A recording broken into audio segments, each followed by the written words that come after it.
So last night I got on social media and I immediately saw this post from Alamo Drafthouse. Apparently there was going to be an early screening for the movie Novocaine starring Jack Quaid with him live in attendance as part of the Q&A. I immediately saw there was only a couple of tickets left, so I grabbed one in hopes of, well, not only seeing Jack in person, but possibly meeting him. Anyway, this is how all that transpired.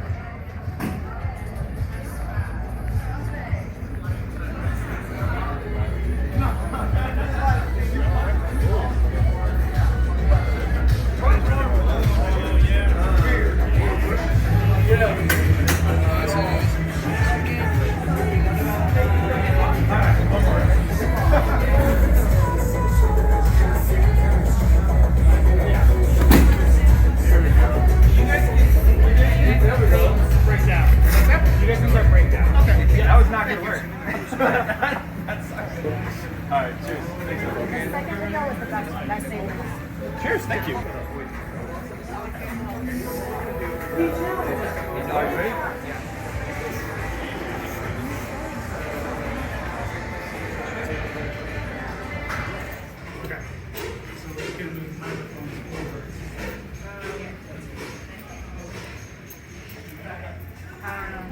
When I got to my seat, I saw this pretty cool banner that was laying across my seat and everybody else's seat that attended the screening.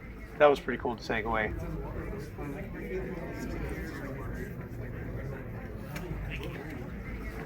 I'm with the film team here at Alamo Drafthouse. Are you guys ready to experience a world of pain and not feel shit?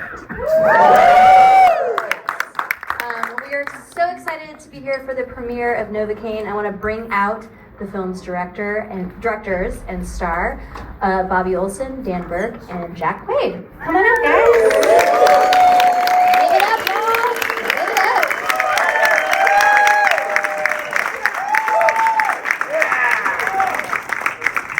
Yeah. Guys, thank you so much for coming out tonight. This is so exciting for us. You guys are among the first audiences in the world to see this movie. And yeah, we are just so fucking pumped. Yeah, and just where we are too, in Austin, which is just one of the best film cities on the entire fucking planet. The best film fans. We couldn't ask for a better place to be doing this. And as you can see, the social media embargo will end by the time the movie's over. So if you like it, say something about it on your social media. You can tweet it out, Blue Sky, or do whatever. And then if you don't like it, you can, write it in your journal. But yeah, Jack. Oh, one more thing. Oh, yeah. Yeah, you tell him. So you might notice some of the lowercase i's in the social, they look a lot like lowercase l's or uppercase i's. You guys know how to spell Novocaine. That's the way you spell it in the big Novocaine. So that was a bit of a whoopsie. But guys, thank you so much for being here. This is unbelievable. Oh, thank you. Yeah, that was a very hot mic. Damn. You're a hot guy. Enjoy the film. I just leave immediately after that. No, Austin means so much to me. I've come out here a lot in my life. I have family here, some of which are here tonight, which is just unbelievable. And there is no place I'd rather be to actually see this movie with a real life fucking crowd. This is one of the most fucked up things I've ever been a part of in my life, and I'm on The Boys. You know what I mean? Like yep. No, it's just it's just an insane action comedy, and I'm so happy that you guys are seeing it with a big crowd, and you get to just experience it all together. It's gonna be amazing. Thank you so much for being here. Enjoy Novocaine! A few minutes because we're simulcasting, so just give us a few minutes and then enjoy. Thanks, guys. Hello, other theater. I just learned about simulcast. Bye. Thanks, guys.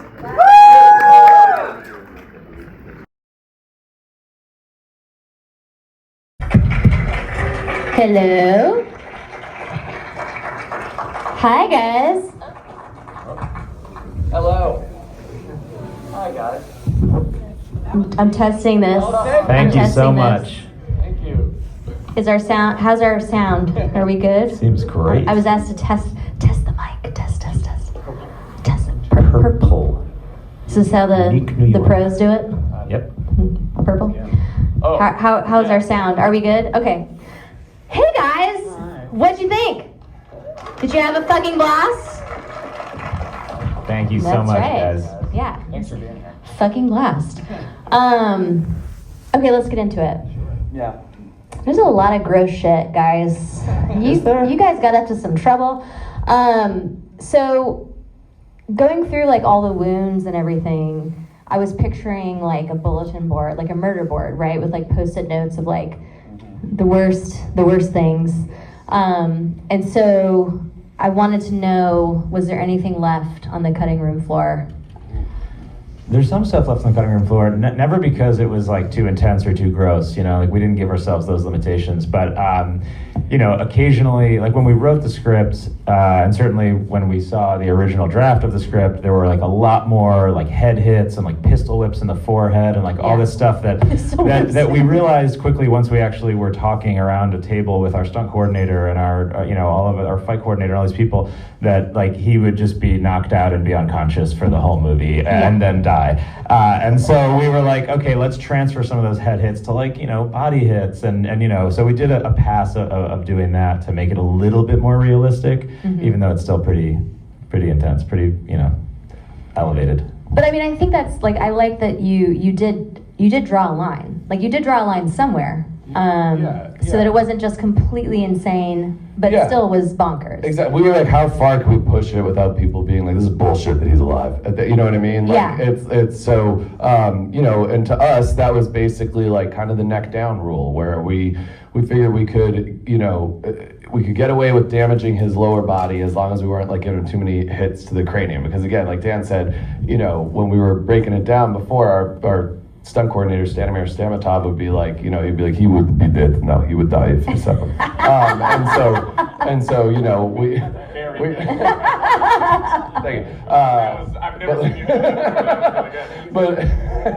But yeah, so you know, we were just like trying to, because you want to have as much fun as you can. Absolutely. Too. Like I'm sure that like there will be somebody out there who's like, actually, you would have an infection from the, and it's like, you know, okay, you know, we're trying to push it as far as we can without being like annoying. Because if you just have him, you know, like he can't get shot in the heart or so, you know what I mean? Like you have to have limits there. So we just tried to push it as far as we could without like breaking it.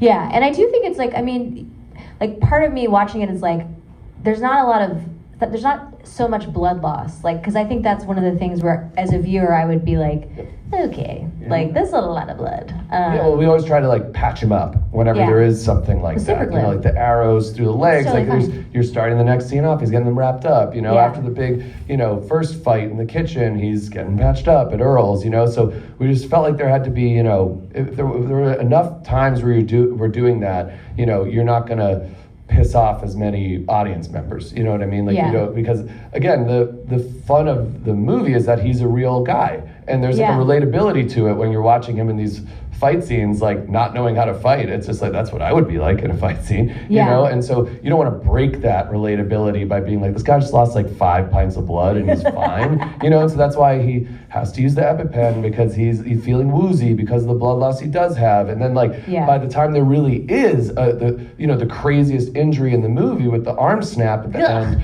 like he is almost dead. He passes out, you know, and the next thing you know, he's in the hospital in a full body cast. So we felt like that was like the best we could do in that regard. No, absolutely. And like thinking about, you know, the stunt work that you're doing and how, you know, obviously the normal acting reaction is like, this hurts, ow, like I took a punch, like fuck. That's how I do it every time usually. I go, this hurts, ow. Ow. Yeah, it was good. So thank you guys. Castmate, no.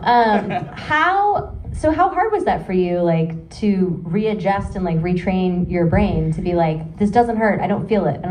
Yeah, it was a lot of unlearning, because I remember, I've done a few stunt sequences in my day, and the thing that when you're kind of a novice at that, they really try to tell you, like, you need to sell the pain. When you get hurt, just react like a human would and really be like, oh, like really sell that.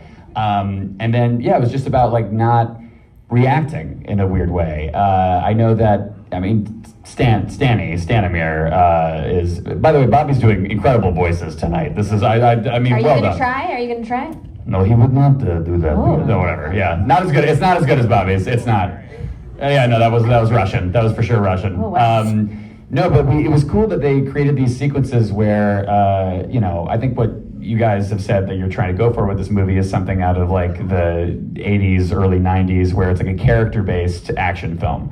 So, we like the action, but we also like the character, and we root for them to succeed. And so I love that we built every single sequence that Nate has around who he is, like how would he fight, and his condition, how would that affect him. And that was the craziest thing, was my head would move if I got punched in the face, but I just can't wince. And there was a lot of visually checking my body to see if I was okay, because that's his only way of knowing. Yeah, you're like, is there an arrow in my leg? Oh, Exactly. Great, there is. Oh my God, there Okay. is. Yeah. And the craziest thing though is that now it's ruined me for other fight scenes. Like I was shooting a scene for The Boys last week, and I get punched in the face, and I remember somebody. Thank you, one guy. I love you. I'm with you. No, okay. Oh, several others after. You had your chance. No, but I remember I got punched in the face, and I remember our stunt choreographer was like, "Hey, man, remember you can feel pain. Like it's become ingrained in me. It really has." You're like, no, I can't. No, I can't. I'm still Novocaine. Yeah. Well, I mean, speaking of The Boys, like fellow fans, a lot of gnarly violence happens on that show.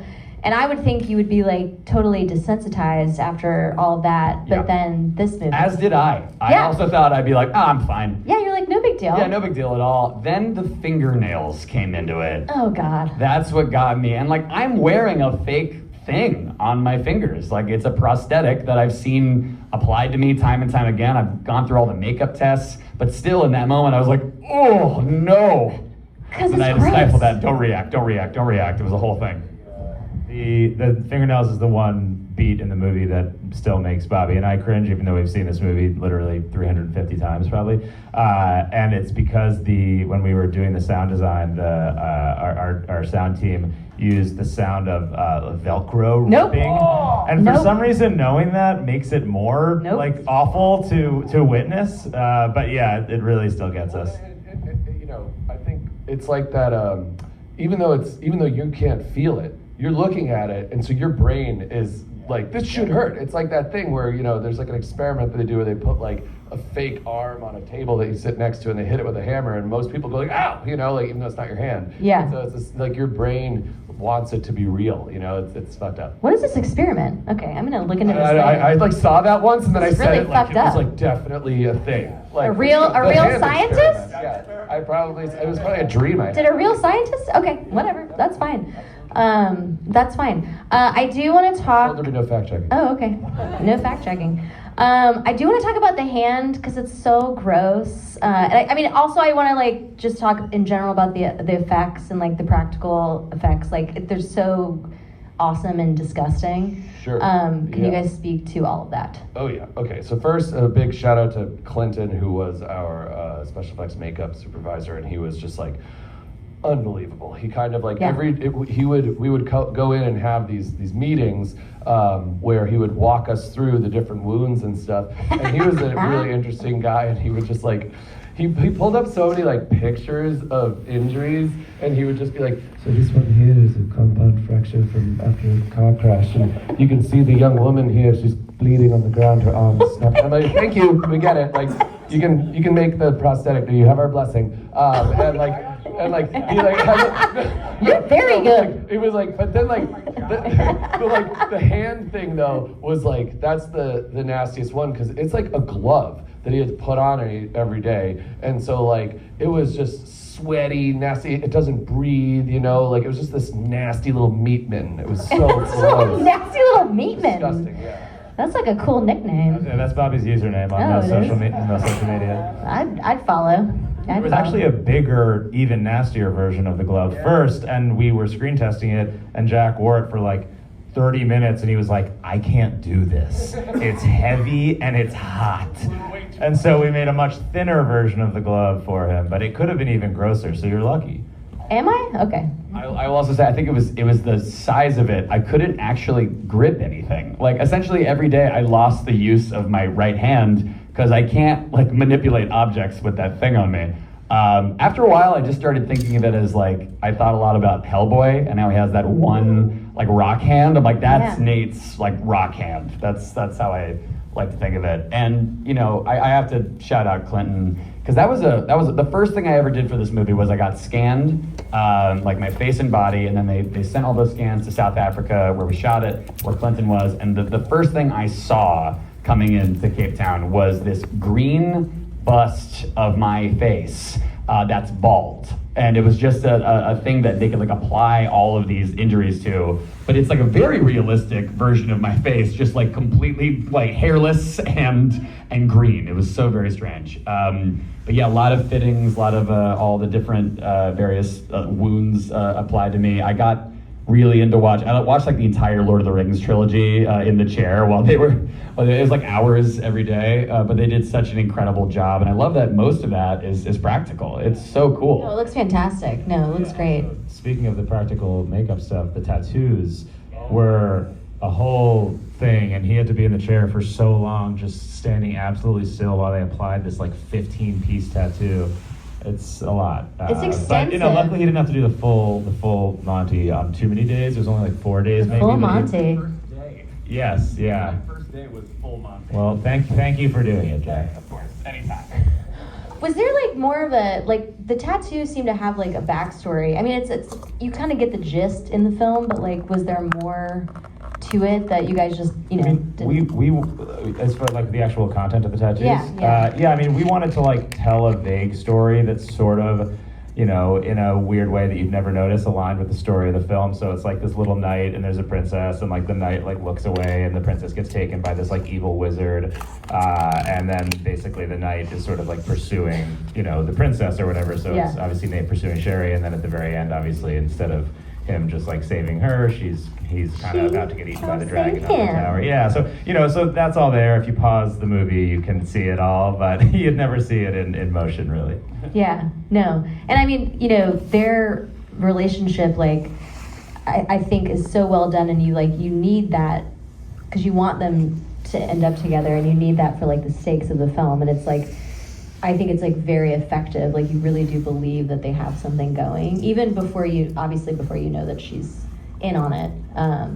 Don't spoil it. They saw it, dude. They saw it. No, yeah, I mean, Amber's incredible. Amber is absolutely. so great. Hell she yeah. is such an incredible actress and such an incredible person, you know, and I think that was something, like, this set was so fun, you know, because everybody was like cool. On a movie set, like, sometimes there's like an asshole, and sometimes that person is like high up in the movie, a big producer, a big actor, and it all just trickles down and everything's tense because like there's this asshole over there. But like, this was like, everybody was cool, and we just like, so we That's kept, so nice. we were all like hanging out, like going to the movies, like 30 deep on the, like, whoever from the crew wanted to come, we just like go to the movies on the weekend. Like, it was such a blast. This is one of those movies that I usually create like a music playlist to get into character, and I did that on this one for sure. But this one was the first time I really like looked at other movies to kind of get a similar vibe. And one of the big ones was you guys recommended was True Romance, in the sense that it's these two characters falling in love very, very quickly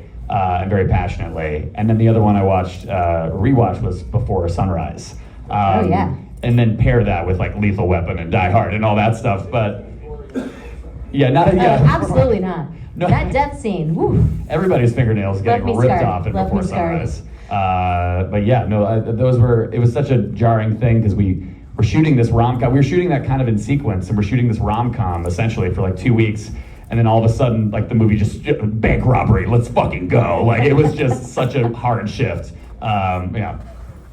Speaking of Jack's playlist that he put together, this was a interesting thing, a first for us. So one of the songs on Jack's playlist that he was listening to the whole time through prep was Power Lines by Telekinesis, which is the song that ends the movie. And he just, like, one day on set was like listening to it. Yeah, while we were shooting that scene, he was like, guys, I love this song, I want you to hear it. And we both fell in love with it, and like, we just asked our music supervisor if we could get it, and we licensed it like 2 days later. It was great. So that was Jack's idea.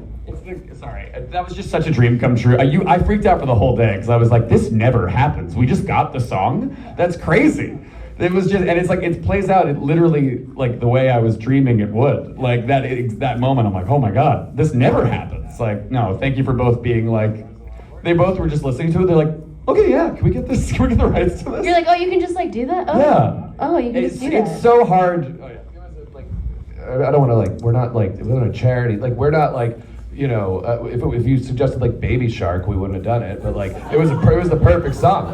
You know, I could see it working. Song. Yeah, I could see it. We could never afford Baby Shark. We could never afford Baby Shark.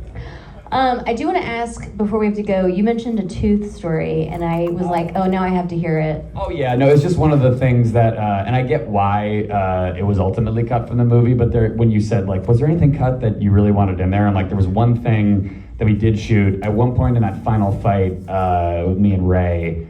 He has me on the ground, and he's already knocked out one of my teeth in the fight, and we had a whole thing where I purposefully spit my now loose tooth into his eye, like with the jagged bit. He was like, "Cool," and I was like, I get why it was cut. You were saying like it for a moment it felt like there was two invincible beings. Yeah.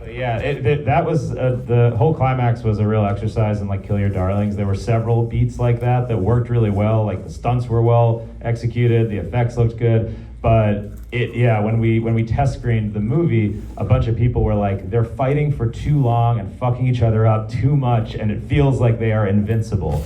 And that obviously kind of like cut into the core of you being this regular guy who could die if you were hurt too much. And he's like this ex-military, like special forces baddie, and it's like, are you really gonna be able to last like 10 plus minutes in a fight with that dude? I totally get it. Yeah, so we decided to just snip those and cut it down.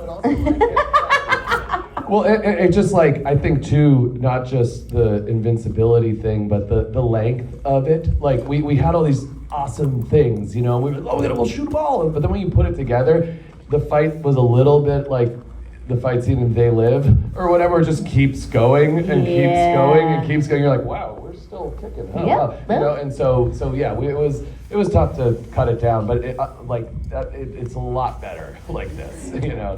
No, absolutely. Yeah. Like you said, you still have a line that you're drawing to be realistic, and you were still walking that line.